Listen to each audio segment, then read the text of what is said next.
इस टॉपिक में हम सीखेंगे लघु गणक व प्रतिलघु गणक देखना।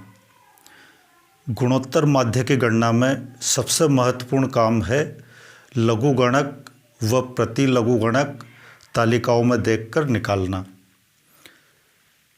लघु गणक व प्रतिलघु गणक देखने की पूरी प्रक्रिया, पूरा तरीका जो हम आज समझेंगे वो आरबीडी जयपुर की व्यावसायिक सांख्यिकी पुस्तक के उदाहरण नंबर 56 के पहले भाग से मैं इसको समझाने का प्रयास कर रहा हूँ। और निश्चित रूप से आपको इस उदाहरण को करने के बाद लघु गणक व प्रतिलघु गणक किस प्रकार तालिकाओं में देखना है ये बिल्कुल स्पष्ट हो जाएगा। सभी सांख्यिकी की किताबों में पुस्तक के अंत में लघु गणक व प्रतिलघु गणक तालिकाएं दे रखी है। इन लघु गणक देखना है तो लघु गणक तालिका को खोलना है, और प्रतिलघु गणक देखना है तो प्रतिलघु गणक तालिका को खोलना है। परीक्षा में यदि गुणोत्तर माध्य का प्रश्न आता है तो परीक्षार्थी द्वारा लघु गणक व प्रतिलघु गणक तालिकाएं मांगने पर परीक्षार्थी को उपलब्ध करवा दी जाती है। और गुणोत्तर माध्य के सवाल को जब मूल्यों की संख्या बहुत अधिक हो तो प्रत्यक्षतः गुणोत्तर माध्य निकालना लगभग असंभव है। तो गुणोत्तर माध्य की गणना में लघु गणक व प्रतिलघु गणकों की सहायता से ही गुणोत्तर माध्य की गणना संभव है। इस उदाहरण नंबर 56 में और आज के इस वीडियो में हम मुख्य रूप से सीखेंगे लघु गणक व प्रतिलघु गणक निकालना। उदाहरण नंबर 56 में ये 7 मूल्य दे रखे हैं। इन 7 मूल्यों का गुणोत्तर माध्य निकालना है। इसके लिए सबसे पहले इन मूल्यों के लघु गणक निकालेंगे और उसे इस कॉलम में लिखेंगे। फिर उसके बाद इन सभी लघु गणकों का योग करेंगे और उसे यहाँ लिखेंगे। फिर इस योग में, लघु गणकों के योग में मूल्यों की संख्या 7 मूल्य हैं। ये 1 2 3 4 5 6 और 7 यानी n बराबर 7। इन 7 मूल्यों की संख्या का यानी कि लघु गणकों के योग में 7 का भाग देंगे और जो आएगा उसका प्रतिलघु गणक ज्ञात करेंगे। ये प्रतिलघु गणक ही गुणोत्तर माध्य होगा। तो हमारा पहला काम होगा इन दिए गए हर एक मूल्य का अलग अलग लघु गणक ज्ञात करना। लघु गणक ज्ञात करने के लिए जिस संख्या का हमें लघु गणक ज्ञात करना है, हम उस संख्या में देखेंगे कि उस संख्या के पूर्णांक वाले हिस्से में, हर संख्या के 2 हिस्से हैं, एक पूर्णांक वाला हिस्सा और एक दशमलव के बाद वाला हिस्सा। लघु गणक तालिका में पूर्णांक वाले हिस्से को देखना है और पूर्णांक वाले हिस्से में कितने अंक हैं उस आधार पर लघु गणक निर्धारित किया जाएगा। लघु गणक के भी 2 भाग हो जाएंगे, एक पूर्णांक वाला हिस्सा और एक दशमलव वाला हिस्सा। पूर्णांक वाला हिस्सा निर्धारित होगा दी गई संख्या के आधार पर और दशमलव वाला हिस्सा निर्धारित होगा लघु गणक तालिका के आधार पर।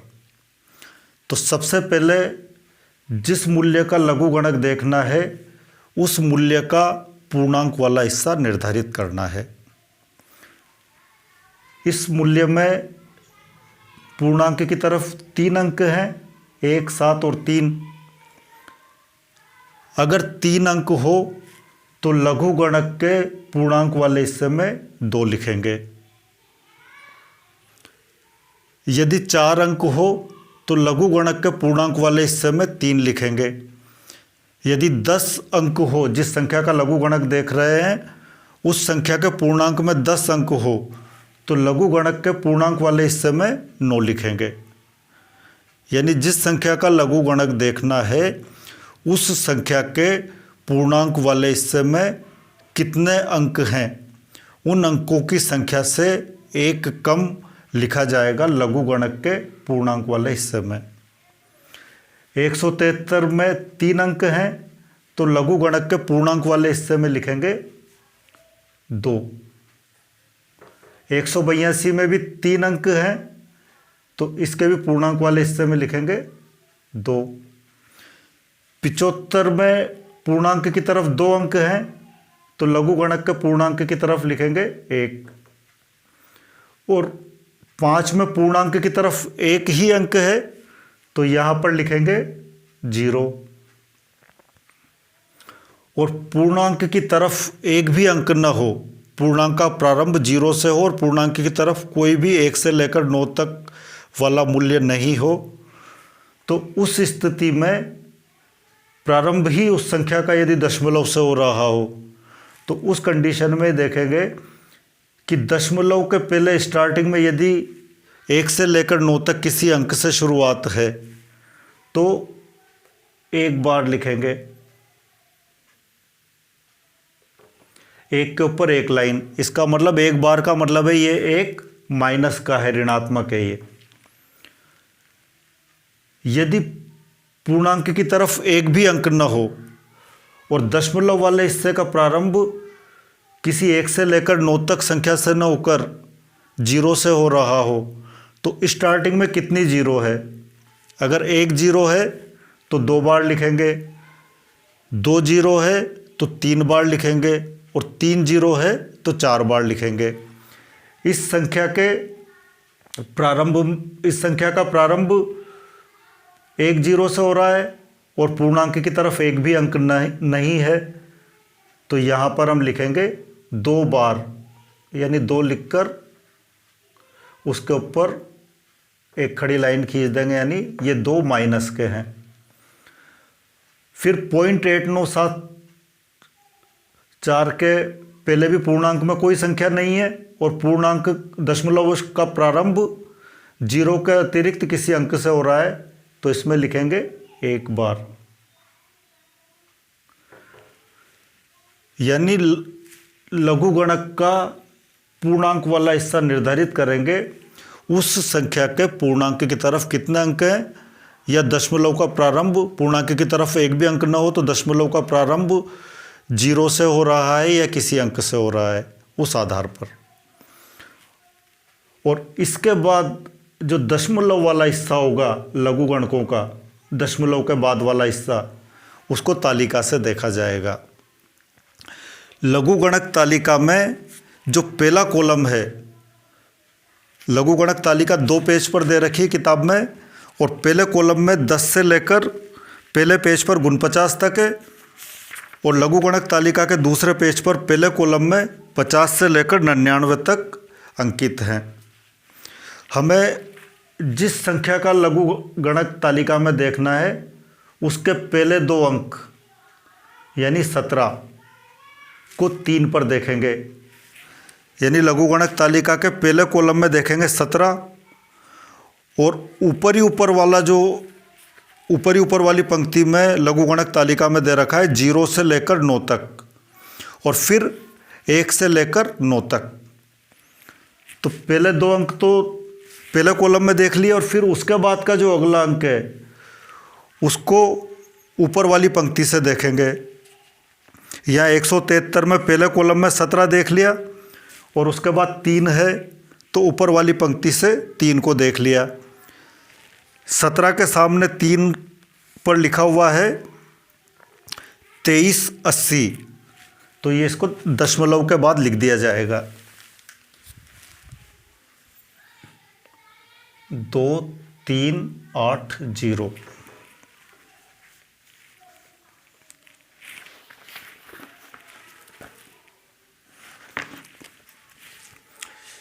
यानी 173 का लघुगणक होगा 2.2380। तो 173 का पूर्णांक वाला हिस्सा निर्धारित किया इस 173 के पूर्णांक में कितने अंक है उसके आधार पर, और दशमलव वाला हिस्सा निर्धारित किया तालिका में देखकर। इसी तरीके से दूसरे मूल्य का भी लघुगणक देख लेंगे। तालिका में इसका मान होगा 18, पहले कॉलम में देखेंगे और पंक्ति में देखेंगे 2 पर। 18 के सामने तालिका में 2 पर लिखा हुआ है 2601, इसको दशमलव के बाद लिख देंगे 0.26। 2601।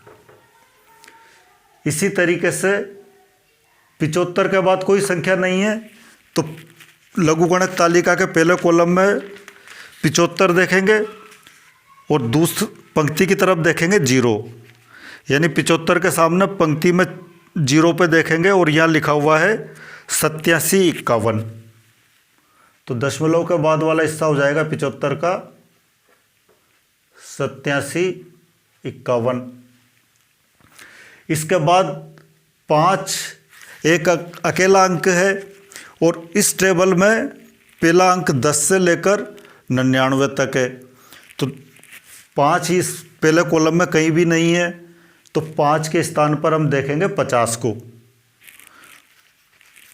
लघुगणक तालिका के पहले कॉलम में देखेंगे 50 को और उसके बाद भी कोई अंक नहीं है तो फिर पंक्ति की तरफ देखेंगे 0 पर, यानी 50 के सामने 0 पर लिखा हुआ है तालिका में 6990। तो इसको 6990 इसका दशमलव वाला हिस्सा हो जाएगा तालिका में देखा हुआ। अब इसके बाद अगला जो अंक है वो है 0.8। इसमें भी एक ही है, तो इस स्थिति में 80 को 0 पर देखेंगे। 80 को 0 पर देखने पर आ रहा है 9031, 0.9031। फिर इसके बाद 0.08 है तो इसको भी 80 को 0 पे देखेंगे। तालिका में 0.8 को भी 80 को 0 पे देखना है और 0.08 को भी तालिका में 80 को 0 पे देखना है, यानी 0.9031। और इसके बाद 0.8974 को पहले 89 को 7 पे देखेंगे और फिर उसके बाद वापस उसी लाइन में आगे 4 पर देखेंगे। 89 को 7 पर देखने पे जो आएगा उसको फिर 4 पर देखेंगे और जो आएगा उसमें 4 पर देखे हुए को जोड़ देंगे, यानी 89 को 7 पर देखते हैं तो तालिका में मान आ रहा है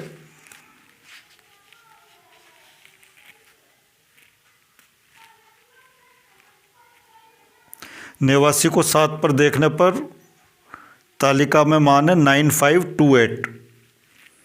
और इस 9528 को फिर अगला अंक है 4, इसको फिर 1 से 4 वाले में देखेंगे और आगे लिख रखा है 2, 4 के सामने लिखा हुआ है 2, तो 9528 में जोड़ देंगे 2 को, तो ये हो जाएगा 9530, यानी 8974 का दशमलव वाला हिस्सा हो जाएगा 9530।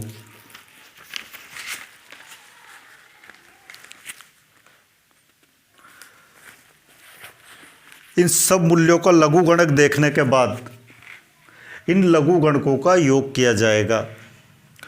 लघुगणकों के योग में भी ये बात ध्यान रखनी है कि दशमलव के इधर वाला जो हिस्सा है जिसे तालिका में देखा गया है वो हमेशा धनात्मक होगा, दशमलव के बाद वाला हिस्सा हमेशा धनात्मक होगा। और इस साइड में जिसके ऊपर जैसे 1 बार 2 बार 1 बार, तो ये बार का मतलब ये ऋणात्मक है, ये केवल एक ऋणात्मक है और 0.9031 धनात्मक है। ये 2 ऋणात्मक है लेकिन 9031 धनात्मक है, और ये 1 ऋणात्मक है और 9530 धनात्मक है। तो जोड़ करने में ध्यान रखना है कि दशमलव वाला जो हिस्सा है वो हमेशा धनात्मक ही रहे, क्योंकि एंटीलॉग टेबल में जो मान देखेंगे वो धनात्मक संख्याओं का ही देखना है, और एंटीलॉग टेबल में दशमलव के बाद वाले हिस्से को ही देखेंगे।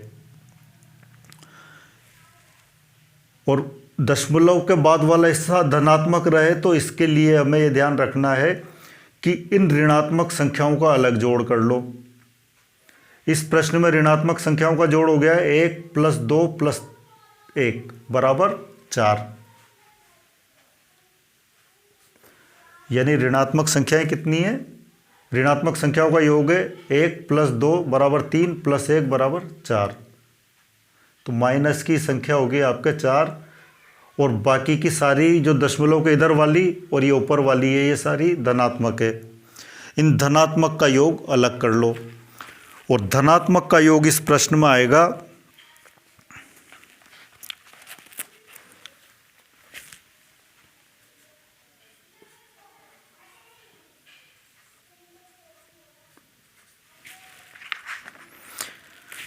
9.8314। 5 तो ये है और बाकी इन दशमलव दशमलव वाला इस जोड़ आएगा 4.8314, यानी कुल धनात्मक योग हो जाएगा 9.8314। इसमें से इस माइनस वाली संख्या को घटा देंगे तो जोड़ हो जाएगा 5.8314, यानी इन लघु गणकों का योग हो जाएगा 5.831 और 4। इस 5.314 में मूल्यों की संख्या का भाग देना है।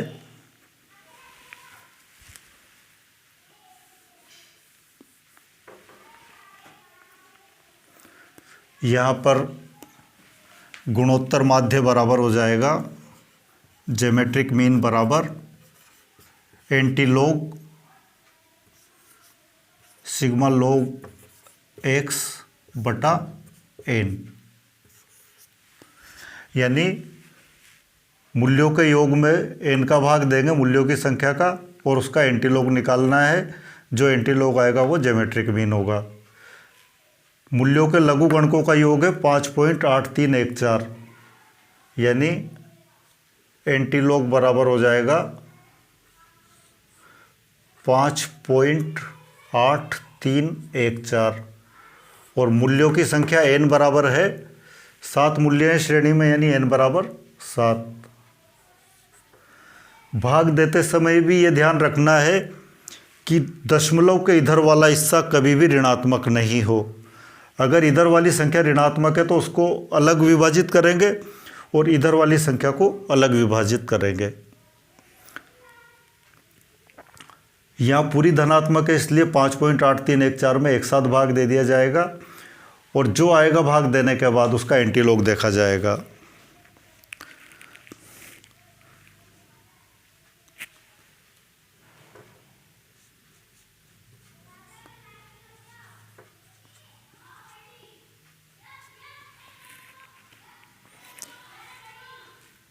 पाँच 5.8314 में 7 का भाग देने पर प्राप्त हुआ है 0.8331 और इसका 0.8331 का एंटीलोग देखना है।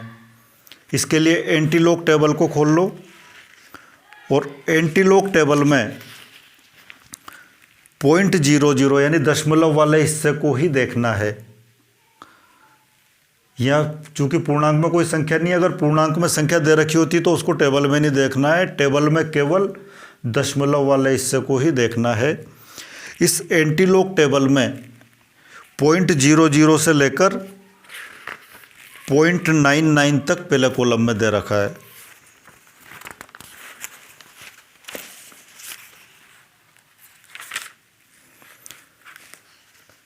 पॉइंट 0 से 0.99 तक में, यानी कि पहले 2 अंकों को देखना है पहले कॉलम में, और फिर उसके बाद पंक्ति में दे रखे हैं पहली पंक्ति में 0 से 9 और फिर 1 से 9, तो अगले अंक को पहले 2 अंकों को 3 पे देखना है, फिर उसके बाद उसी लाइन में फिर 1 पर देखना है। 3 पर देखने के बाद जो आएगा उसमें 1 पर देखने के बाद जो आएगा उसको जोड़ देंगे। तो सबसे पहला काम आप देखो, एंटीलोग टेबल में 0.83 को 3 पर, यानी पहले कॉलम में 0.83 देखना है, फिर उसके बाद पंक्ति में 3 पर जाना है और 3 में मूल्य दे रखा है 6808,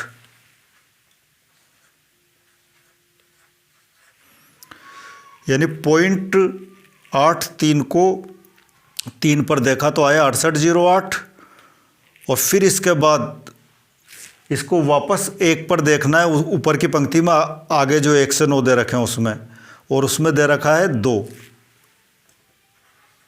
इस 2 को इस 6808 में जोड़ देंगे तो ये हो जाएगा 6810। यानी एंटीलॉग टेबल में देखने के बाद मान प्राप्त हुआ है आपको 6810।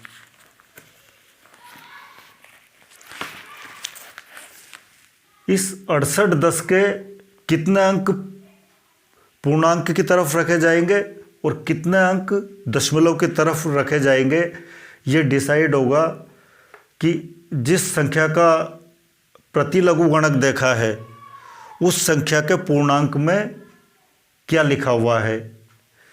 इस संख्या के पूर्णांक में कुछ भी नहीं है यानी 0 है, और जब 0 हो तो जो संख्या टेबल में आई है उसका पहला अंक रखेंगे पूर्णांक की तरफ। 6810 का पहला अंक रहेगा पूर्णांक की तरफ और बाकी के अंक रहेंगे दशमलव के बाद। यानी 6810 का पहला अंक, चूंकि इसके यहाँ पर पूर्णांक की तरफ एक भी अंक नहीं है, 0 है, तो एक अंक 6810 का पहला अंक रखेंगे पूर्णांक की तरफ और बाकी अंक रखेंगे दशमलव की तरफ। ये होगा ज्योमेट्रिक मीन। यानी ज्योमेट्रिक मीन बराबर 6.810। तो इन सातों मूल्यों का जो गुणोत्तर माध्य आया है वो है 6.810। और उसकी प्रक्रिया में यदि इसको प्रत्यक्ष रूप से ज्ञात करते तो इन सातों मूल्यों को आपस में गुणा करते, फिर सातवां मूल निकालते, फिर जो आता वो गुणोत्तर माध्य। वो लगभग असंभव है सातों मूल्यों की गुणा और फिर उसका सातवां मूल निकालना। सातों मूल्यों की गुणा तो आसानी से की जा सकेगी, लेकिन उसका सातवां मूल निकालना लगभग असंभव सा है। काफ़ी प्रत्यक्ष रूप से अगर गुणोत्तर माध्य ज्ञात किया जाए तो अत्यधिक जटिल है या लगभग असंभव सा ही है। और लघुगणकों में हमने इन सातों मूल्यों के अलग अलग लघुगणक लिए, फिर उसके बाद इन लघुगणकों का योग किया, इन लघुगणकों के योग में मूल्यों की संख्या का भाग दिया, फिर जो आया उसको प्रति लघुगणक तालिका में देखा, और प्रति लघुगणक तालिका में देखने के बाद इस संख्या के पूर्णांक की तरफ यदि 0 है, 1 से 9 तक कोई संख्या नहीं है, केवल 0 है, तो उस कंडीशन में जो टेबल में मान आया है एंटीलॉग टेबल में, उसका पहला अंक पूर्णांक की तरफ रखेंगे, बाकी अंक दशमलव की तरफ रखेंगे। तो 6810 एंटीलॉग टेबल में मान आया है, इसका पहला अंक यानी 6 और बाकी 0.810 दशमलव के बाद रखा जाएगा। यानी 0.8331 का एंटीलॉग होगा 6.810। यदि मान लो यहाँ पर 0 की जगह +1 होता, 1.8331 का देखना होता प्रति लघुगणक, तो उस स्थिति में भी लघुगणक तालिका में तो 6810 ही आता, लेकिन यहाँ 1 है, तो उस स्थिति में 1.8331 का प्रति लघुगणक तालिका में 6810 ही आएगा, लेकिन यहाँ 1 है, तो प्रति लघुगणक तालिका में जो मान देखा है उस मान के पहले 2 अंक पूर्णांक की तरफ रखेंगे और बाकी अंक दशमलव की तरफ रखेंगे।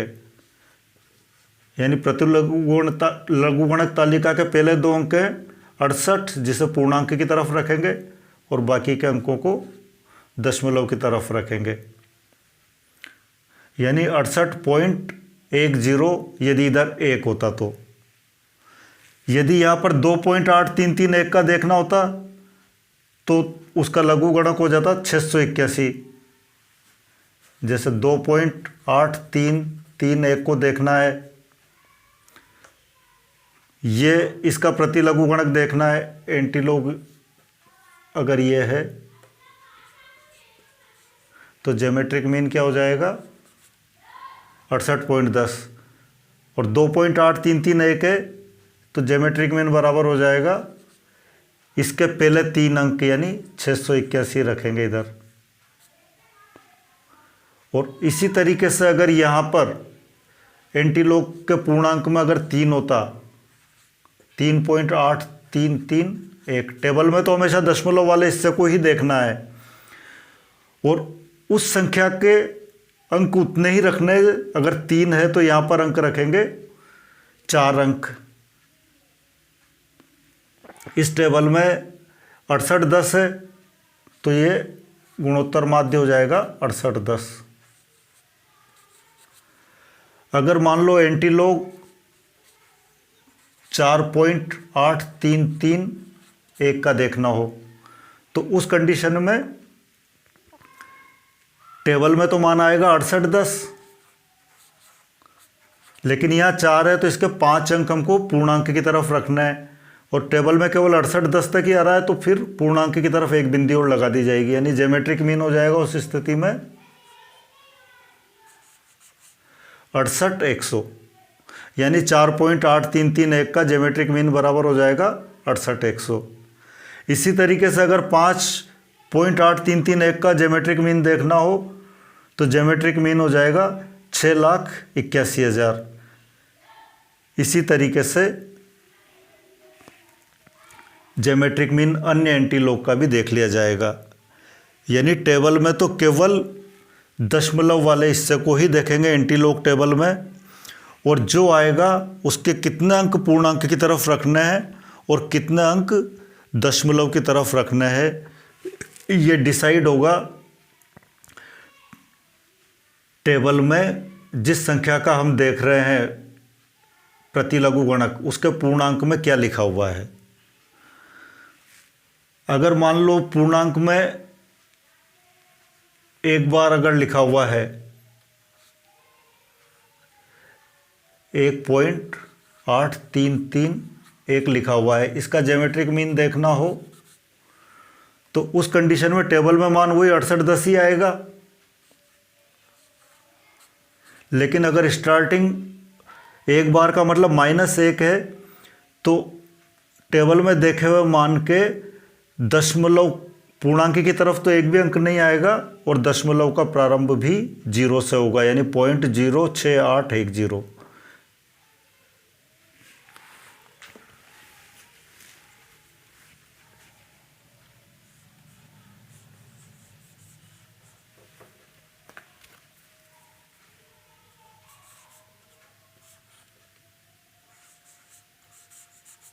एंटीलॉग देखना -1.8331 का, एक बार 0.8331 का, तो टेबल में मान तो 0.8331 का ही देखना है जो 6810 ही आएगा।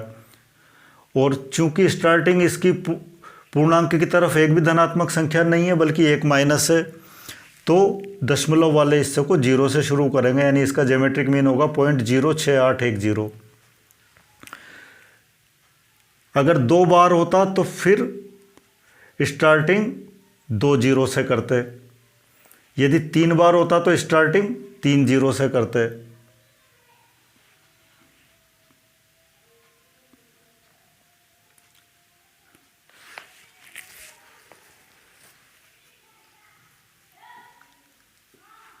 अगर स्टार्टिंग एक बार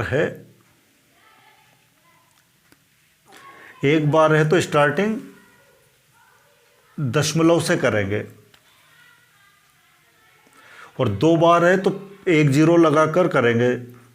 जैसे मान लो अगर 2 बार 0.8331 का देखना हो तो उस कंडीशन में टेबल में मान तो 6810 ही आएगा, और इसकी स्टार्टिंग 2 बार है तो 1 0 से करेंगे दशमलव के बाद, यानी 2 बार 0.8331 का एंटीलॉग होगा 0.06810।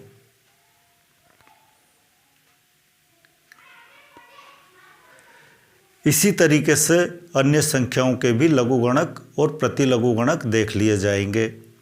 यानी लघुगणक देखना है तो लघुगणक तालिका को खोल लेंगे, और प्रतिलघुगणक देखना है तो प्रतिलघुगणक तालिका को देखेंगे। प्रतिलघुगणक तालिका में दशमलव वाले हिस्से को ही देखना है और लघुगणक तालिका में धनात्मक वाले हिस्से को देखना है। फिर उसके बाद प्राप्त संख्या का कितना हिस्सा पूर्णांक की तरफ रहेगा और कितना हिस्सा दशमलव की तरफ रहेगा, वो उस पर डिपेंड करेगा कि जिस संख्या का एंटीलॉग देखा है उसके पूर्णांक में कितना है। और लघुगणक देखते समय पूर्णांक की तरफ कितना आएगा ये देखा जाएगा कि जिस संख्या का लघुगणक देख रहे हैं उसके पूर्णांक में कितने अंक हैं।